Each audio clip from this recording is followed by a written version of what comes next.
How's it going? Morning, Byron. Very well.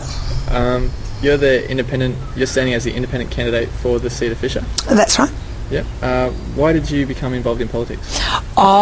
It's probably something I've been coming to all my life. My family always joke that I prefer a fight to a feed, and so that's one of the things. But more specifically, I just have become frustrated by the fact that the Liberal Party think they own the seat of Fisher and the ALP think they can't win it, and so as a result we just don't get much action out of the federal government. We are just too safe a seat, and we need a lot of things out of the federal government and we're just not getting them, and I figure we need to shake things up.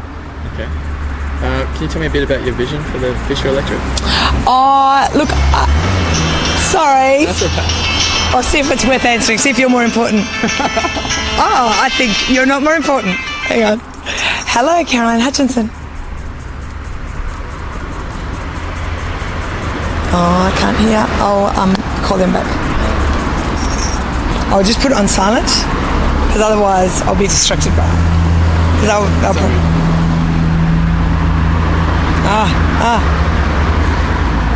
Sorry.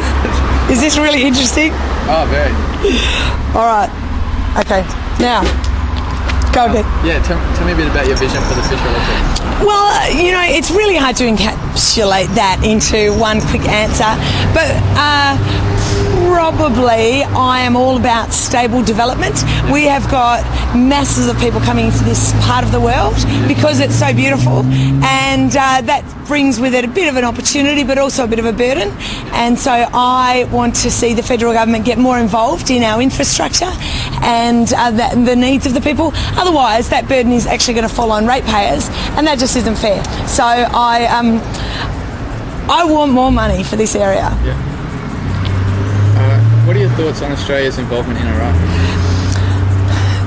That is such a difficult question. At the time that we went to Iraq, I was vehemently opposed, and I think that we have learned a lesson there. One, don't always blindly follow the Yanks, and number two, the UN said don't go.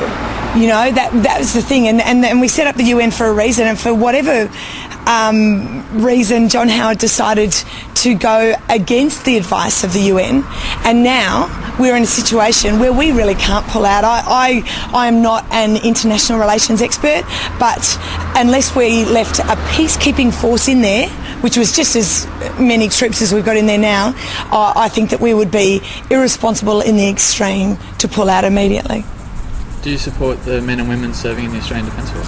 Oh, without doubt, and we've learnt that lesson, haven't we? At the close of the Vietnam War, we have learned exactly how wrong it is to blame the poor old men and women wearing the uniform for decisions made way above their head. So absolutely, I don't think, and only fools don't support soldiers. Do you support the federal government's decision to illegally invade and now occupy Iraq? As I said before, no, I think that we should have taken the UN's advice, and now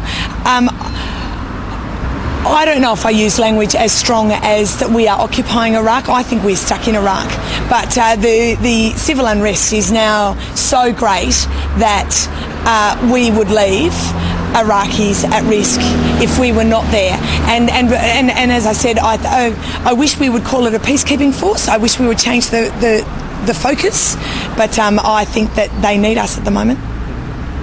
Okay, thanks for your time. No worries, my pleasure.